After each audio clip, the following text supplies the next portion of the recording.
Hey guys! I'm back with another update sa isa na naman nating project here at The Woodlands. Dito naman tayo ngayon sa Block 38. O diba, since matagal-tagal akong walang vlogs, ito naman ako ngayon. Binubusog ko kayo sa dami ng mga updates ng mga ongoing projects natin here. And there's more coming up in the next few days, kaya watch out! Okay, in this unit, our scope of work are full interior fit out, extension of kitchen at the back, dining area on the side with fence and gate. Alam nyo guys, sa dinami-dami ng mga naging project namin dito sa Woodland, almost lahat na yata ng mga units are naging identical pagdating sa mga layout and designs. Since maliit kasi ang property ng isang Jasmine, there's only limited designs and layout na pwede lang nating magawa dito. But despite of that, our main objective is to make sure na maging comfortable ang ating mga homeowners sa kanilang mga units at nasusunod ang mga preferences and wishes nila. After all, bahay naman nila ito at dapat sila ang nasusunod, hindi ba? As you can see sa unit na ito, our main target is to make the area look as wide as possible.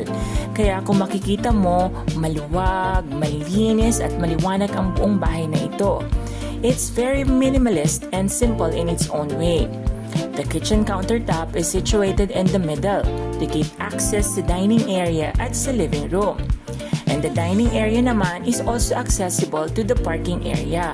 Kaya pwede mo itong maging access kung papunta ka ng sasakyan mo or kung may ibababa kang grocery papuntang kitchen mo. Gumamit pa rin kami ng mga nakasanayan na naming mga materyales pagdating sa ceiling, which is PVC panels.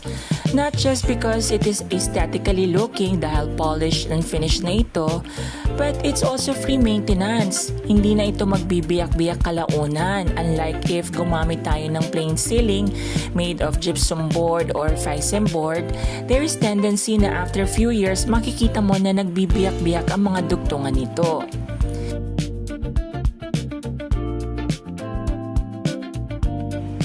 Hindi rin maiaalis na ang bawat bahay ay mayroong understairs storage. Siyempre para sa kanilang extra space para sa kanilang mga stuffs na kailangan i-organize.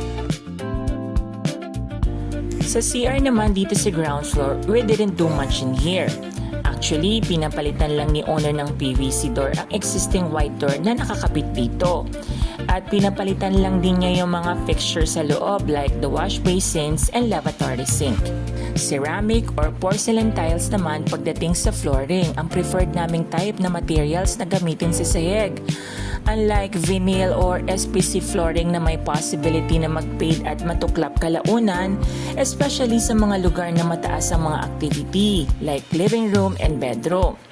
And as usual, light-colored paints naman like Tool White, Bridal Gown, Tulips ng Davis Paint ang pintura na ipinapahid natin on the walls. Sa stairs naman, we use tiles as their stair steps at naglagay kami ng rubber nosing para iwas dulas, especially since medyo stiff ang hagdanan ng isang Jasmine house. At the second floor, we installed 2-bedroom partition, isang master bedroom at isang spare bedroom as their walk-in closet. Kaya mas maluwag ang bedroom na ito compared to the other one. Here at the second floor, basically this is where the magic happens and probably a private place where you will spend most of your time just taking rest and sleeping.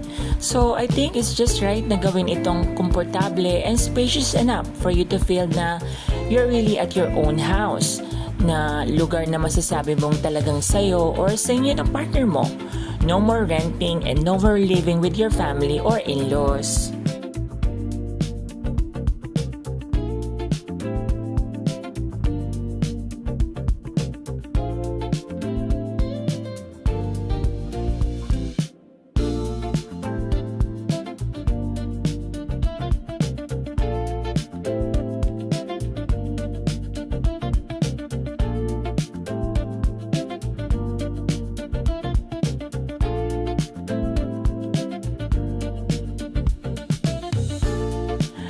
By the way guys, masyado na akong madaming nasasabi. All I want is just to tour you around this house and inspire you to work hard para ma-achieve mo din ang ganitong bahay.